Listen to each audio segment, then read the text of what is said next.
Greetings Doom Dancers and welcome back to the channel. Today we're going to rank all the studio albums from the Swedish Doom Metal band Candlemass. These guys are legends within the genre, and they even named the Epic Doom Metal branch with their debut album Epicus Doomicus Metallicus from 1986. In total, Candlemass have released 13 studio albums, and I just love Candlemass. They are one of my all-time favorite bands. So with that said, now it's time to rank their studio albums from the worst to the first, so let's roll the intro.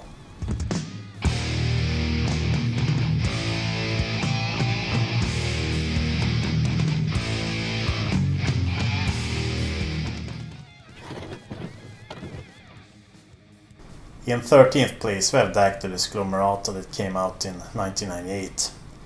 Candlemass disbanded after 1992's Chapter 6 because it didn't perform as well as the band had hoped. So the bassist and main songwriter of Candlemass, Leif Edling, started a new band called Abstract Algebra. They released a self-titled album in 1995, but that one didn't do that well either. So Leif then decided that it was time to restart Candlemass, but without any members from the original era. The new Candlemass lineup consisted of vocalist Björn Flodqvist, drummer Georg Perkovic, keyboardist Carl Westholm and arch-enemies guitarist Mike Amott. Several of the songs on Discography were meant to be songs for the upcoming Abstract Algebra album, plus there were a completely new lineup here, which can explain why this album didn't sound exactly like the classic era of Candlemass that we all love so much. On Discography, the band sounds much more spacious, grainy, distorted and experimental. It's certainly a way more atmospheric album than anything that they had done before it. And I remember buying this album 3 or 4 years after it came out, and I was a bit disappointed by it. I just more or less put it away, and I didn't listen to it until recently when I went back to revisit all of their albums for this review. I'm still struggling a bit with this record, but don't get me wrong, I don't think it's a train wreck or anything. There are some highlights here, like I Still See the Black or Cartago. The last one almost gives me these King Diamond vibes, so that one is worth checking out. So it's not an all-out bad album per se. It's actually pretty decent and traditional sounding for being released in the late 90s. But on the other hand, I still think it's their weakest effort, simply because of the more experimental and modernized sound. Next. In 12th place we have Sweet Evil Son, the band's latest studio record that came out in 2022. And you might wonder why it's so low on my list. Well, simply because Candlemass is a band that always delivers, and since this record is new, I obviously don't have the same feelings about it just yet. With that said, I have of course listened to the album numerous times, but I don't think it can compare with some of their more recent works that I hold very high. And Candlemass original vocalist Johan Längqvist is back in the band, which of course is cool and something that we fans love to see, but I'm not sure that it's really an improvement on the vocal performances of Levén and Robert Lowe. Maybe in 1986, but time has changed Johan's voice. He sounds a bit more withered here, without sounding bad or anything. Sweet Evil Son is quite a heavy record, except for the track Scandinavian Gods that has this almost sing-along type of chorus. Perhaps it's the first ever doom metal song made to be performed in a huge stadium. Well, Sweet Evil Son is a serviceable record, and maybe it will grow on me over time, but for now it ends up in 12th place. Next. In 11th place we're from the 13th Son, and it's the band's second studio album with Björn Flodqvist and the alternative lineup. And just like on Discography, this album is also very spacious and experimental, but I also think that this album is quite different from that one, because from the 13th Son is pure Black Sabbath worship. Think 70s Black Sabbath with Oz at the mic, but with a much more contemporary production. Definitely noisier and louder than Black Sabbath, but the riffs, the grooves and even the vocals are very Black Sabbath-esque. Everything from the pouring rain and the chiming bells are there to cement that dark and creepy Sabbath sound. They even admit to the Sabbath worship in the liner notes by dedicating the album to the greatest band of all time, Black Sabbath. But this is not just a copycat of 70s Black Sabbath. The album is very spacious and experimental with almost nonsensical lyrics and song titles, which I'm not that much into, to be honest. Candlemass used to write amazing lyrics about death and doom, and now the track list looked like an episode list from Star Trek. But if you put that to the side, the album is pretty good. Anyone who's into 70s Sabbath will surely enjoy From the 13th Sun, even if the production is more of its time. Next. In 10th place we have The Door to Doom that came out in 2019, and this was the big comeback album of Johan Längqvist, who sang on the band's 1986 debut album Epicus Doomicus Metallicus. It looked like the band was about to give up due to the revolving doors surrounding their vocalists, so it was great news to get Johan back in the band 32 years after his session appearance on Epicus. Also worth mentioning here is that Black Sabbath's Tony Iommi did a guest appearance on Astralus, the Great Octopus, a song that the band also recorded a video for. I also think that The Bridge of the Blind is a beautiful composition, albeit a bit soft. I think it's a cool passage or bridge that leads into the song Death's Wheel. The track House of Doom had already been released the year before on the EP with the same name, and I prefer the Mats Levén rendition of that song. But it's a cool song, so I guess it didn't hurt to re-record it with Johan behind the mic. I also wonder if The Door to Doom leads to the House of Doom. That must be it, right? Anyhow, The Door to Doom is a cool record, even if it's perhaps not my first choice when I'm in the mood for these Scandinavian gods. Next. In 9th place we have Psalms for the Dead that came out in 2012, and it was the band's final studio record with vocalist Robert Lowe that fronted the band between 2006 and 2012. And during that time they released 3 studio records, King of the Grey Islands, Death Magic Tomb, and Psalms for the Dead. And I think it was an excellent choice to recruit Robert Lowe from Solitude Aeternus, simply because I think he's an exceptional singer with an amazing range. Plus his voice really suits doom metal well, which he proved with his former band Solitude Aeternus, a band that I can't recommend enough. And I really hold Robert Lowe as one of the absolute greatest metal vocalists of all time. He's really that good.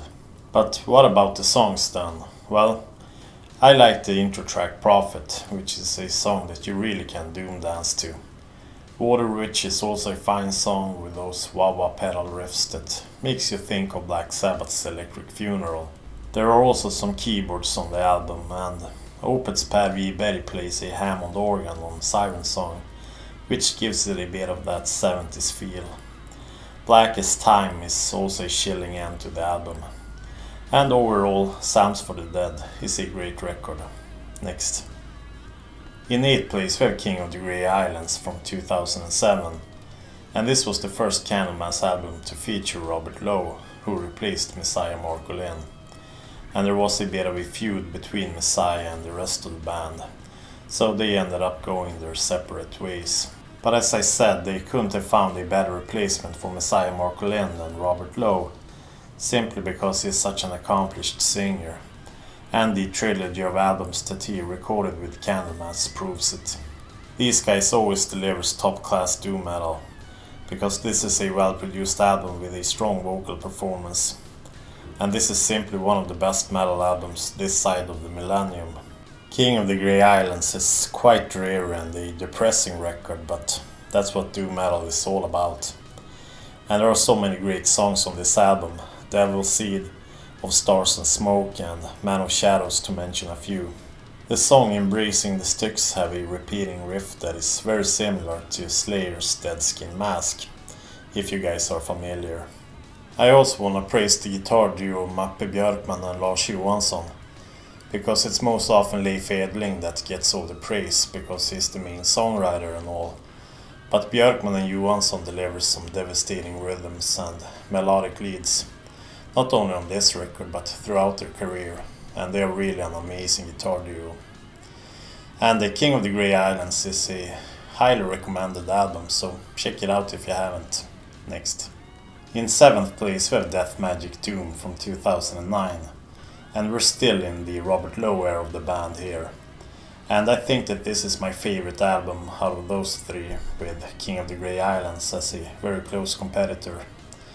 And the album starts off extremely strong with If I Ever Die, Hammer of Doom and The Bleeding Baroness.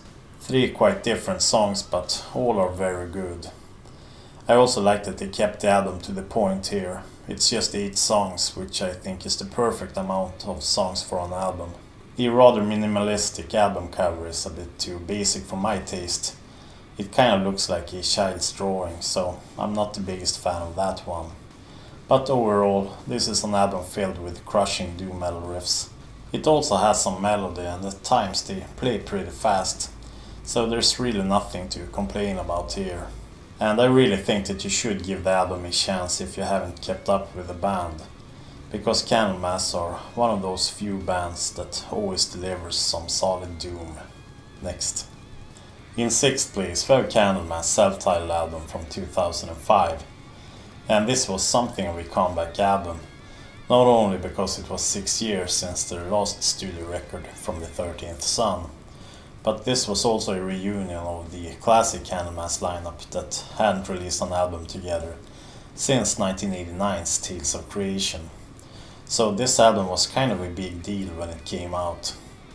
And I also saw Candlemass for the first time in 2005 at Sweden Rock Festival. It was certainly one of the best shows that I've ever witnessed. And I'm glad that I saw Candlemass with Messiah, because that seems unlikely to ever happen again. And even if the years have passed, his voice sounds as powerful as ever before on this record. And Messiah to me is really the voice of Candlemass, simply because he appeared on so many of their classic albums. And this operatic voice with that vibrato that can crush rocks is really something to behold. And what about the songs then? Well, Black Dwarf was something of a hit song from the record, and it's a solid track, but songs like Seven Silver Keys, Assassin of the Light and Born in a Tank is even better, I think. All I'm trying to say here is that this is a fantastic album and a flawless comeback album that is by all means worth digging into if you've only heard the classic era of the band. Next. In 5th place we have Ancient Dreams from 1988, and now we have entered the classic era of the band, back when they used those beautiful Thomas Cole paintings for their album art. Ancient Dreams kicks off with one of the greatest Candlemass songs of all time, Mirror Mirror, with those cool sneaking riffs and Messiah Marcolin's vibrato. A vibrato that is using more on this record than on any previous Candlemass album. Cry from the Crypt is also excellent, but Darkness in Paradise, what a song that is. Darkness has fallen in paradise, amazing. Incarnation of Evil has this almost merciful fate-esque heaviness to it, love it. Well, the whole album is absolutely magnificent, and you can't really call yourself a metal fan if you haven't listened to a record like Ancient Dreams. And you might wonder why I've ranked this as their 5th best studio record then. Well, in my opinion, the album only has 2 faults. The cover of Epistle number 81, originally by Carl Michael Bellman, and this is an age-old song that was released in the late 18th century, so that one was a bit weird. And the album also features a Black Sabbath medley that I find a bit unnecessary, since I rather hear their original material, especially from this era of the band when everything that they did was miraculously good. So that's my only objection to this otherwise flawless masterpiece. Next. In 4th place we have 1989's Tales of Creation, and this was the last Candlemass album with Messiah Marcolin, at least up until 2005's comeback album. And this is an underappreciated masterpiece in my opinion. You often hear people talk about Epicus and Nightfall, but Tales of Creation is pretty much an equal to those albums. I think it's one of the best albums of 1989, even if the competition was insane back then. and you guys know that I'm something of a thrash metal nerd, and at times Candlemass comes pretty close to that thrash sound, like the menacing riffs of Dark Reflections for example. Oof, what a song that is. Or like in the instrumental track Into the Unfathomed Tower, which is one of the greatest instrumental tracks ever created. Under the Oak is a re-recording of the classic song from Epicus, so it's cool to hear that song getting the Messiah Marcolin treatment. Tales of Creation is simply a masterpiece. I will easily put it on the list of the best 100 metal albums of all time, so whatever you do, don't skip out on this one. Next. In third place we have the heavily underrated Chapter 6 from 1992, and this album is a masterpiece. Yeah, I said it before and I'll say it again. Nobody outplayed Candlemass between 1986 and 1992. They were really the greatest metal band on earth during those years. Messiah had left and some of the hype for the band kinda died out when they decided to continue on without him. But you must also remember that this album came out in 1992, so we're in the post-Metallicus Black Album era here, and nobody seemed to be that interested in metal when this album came out. But despite that, Chapter 6 was an amazing record, and the only full-length album to feature vocalist Thomas Vikström, who later sung for Therion. And Thomas might not be as known as Messiah Marcolin, but the man can sing, there's no denying that. And Chapter 6 kicks off with The Dying Illusion. I mean, what a way to start an album. And the riffs of Julie Laughs No More is just amazing. Where the Runes Still Speak, The Ebony Throne. I mean, I can mention more or less the whole album here. Chapter 6 is kind of like Black Sabbath's Tyr or Headless Cross, albums of a new era with a new vocalist. Misunderstood perhaps due to it not having Messiah or Ozzy behind the mic, or because of a slight change in tone. And sometimes nostalgia can fool us to think that there can be no Black Sabbath without Ozzy, or no Candlemass without Johan Längqvist or Messiah Marcolin, but that's just not the case, because Thomas Vikström is an amazing vocalist, and Chapter 6 is so heavily underrated.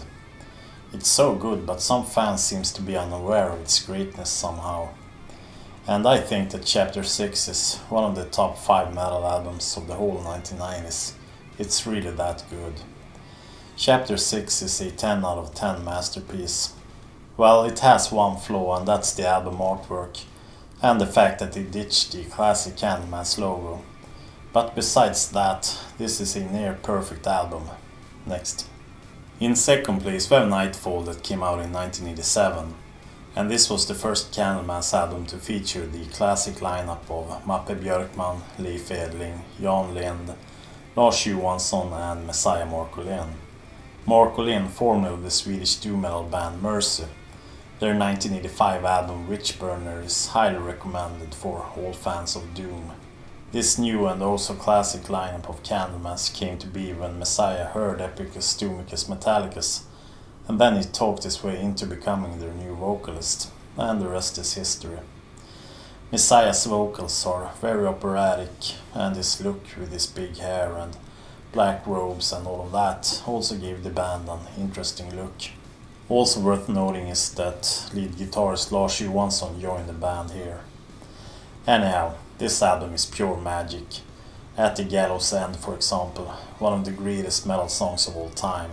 It's followed by The Samaritan, a song with brilliant lyrics, and it has a bit of a biblical feel to it, with the Samaritan giving his hospitality to a man dressed in rags.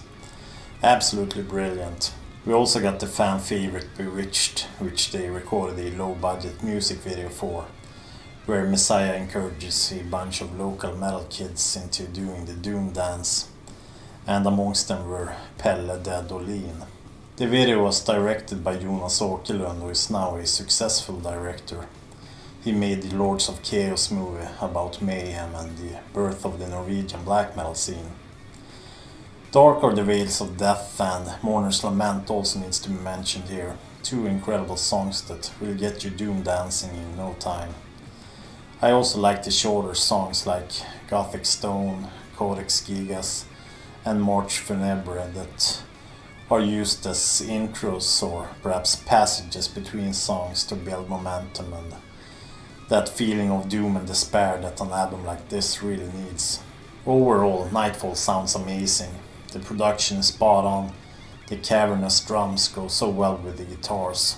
Some of the guitar parts was actually written by Mike Weed of King Diamond and Merciful Fate fame. He was briefly in the band, but he remained uncredited. Nightfall is a landmark in metal. Its gothic undertones and the crushing despair it evokes, and it's all marinated in Leif Edling's brilliance and story-driven lyrics. And the top spot goes to Candlemass' debut album, Epicus Doomicus Metallicus from 1986. This was the debut album that named the epic doom metal branch that Candlemass originated with the release of this album. For me, this is easily one of the top 5 metal albums of all time. Candlemass didn't just expand the doom metal genre, they took it to a new level with this release, even if Epicus Doomicus Metallicus didn't have the immediate impact upon its release. And there are no words to describe the greatness of this record, it just sounds like you're descending down into the deepest of crypts while listening to this album. It's just one of the most powerful records that I've ever heard. It's the perfect mix of crushing riffs and melodies. Every note is just perfect, nothing is overdone or underused. And Johan Längqvist's vocal performance is legendary. He was just some hired guy that went into the studio and delivered one of the greatest vocal performances of all time. And the same goes for their guitarist Claes Bergvall that was given a demo, and he just practiced some solos at home and then he came to the studio and delivered some magical leads without really being part of the songwriting process. But despite the recording conditions weren't perfect, everything just came out sounding crisp and clear. The album was, by the way, recorded in the Thunderload Studios that was owned by the Wahlqvist brothers of Heavy Load. Epicus Doomicus Metallicus only contains 6 songs and the album is about 43 minutes long. And every song on the album is just a masterpiece. Solitude, Demon's Gate, Crystal Ball, Blackstone Wielder, Under the Oak and the Sorcerer's Pledge. I just love all of those songs, but Demon's Gate has been my favorite Candlemass song for a long time. That song is like getting dragged down into a long forgotten crypt. It just keeps building and it's so dark and menacing. It's really a triumphant metal song. Metal fans keeps talking about bands such as Iron Maiden, Priest and Black Sabbath and those kind of bands, but they seem to be quite unaware of the greatness of Candlemass, which I think is a real shame, because Candlemass put out better records than all of those bands did during their prime, between 1986 and 1992. At their peak, there was really no band that could touch Candlemass in my opinion. So, let's have a look at my full Candlemass rank band, and here we have it. I do have the classic era on top, which is perhaps not so surprising. I'm into the Robert Lowe era and the comeback album from 2005 as well, because you won't find much better albums from this side of the millennium. But even the bottom ranked albums on this list is worth checking out if you're a fan of the band. And I can also recommend that you guys check out the Candlemass Chronicles that you can download from my website. It's in 5 volumes and each chronicle goes deep into their albums. John Gaffney from the YouTube channel Lair of the Alchemist was one of the co-authors of the Candlemass Chronicles, so check out his YouTube channel as well. It's called Lair of the Alchemist, and you can find a link to it down below. And let me know how you would rank their albums down in the comment section below. And don't forget to hit that like button and subscribe if you're new, so you won't miss out on future uploads. I also want to say a big thank you to my Patreon supporters. And if you want to support my work, then you can find a link to my Patreon page down in the video description. I also have a Candlemass playlist on Spotify if you're interested in that. And all my other social media links can be found down below there as well. And let me know what band I should take on in the next episode of Rank 'Em All. And that's all for now, so thanks for watching and keep doom dancing. Cheers.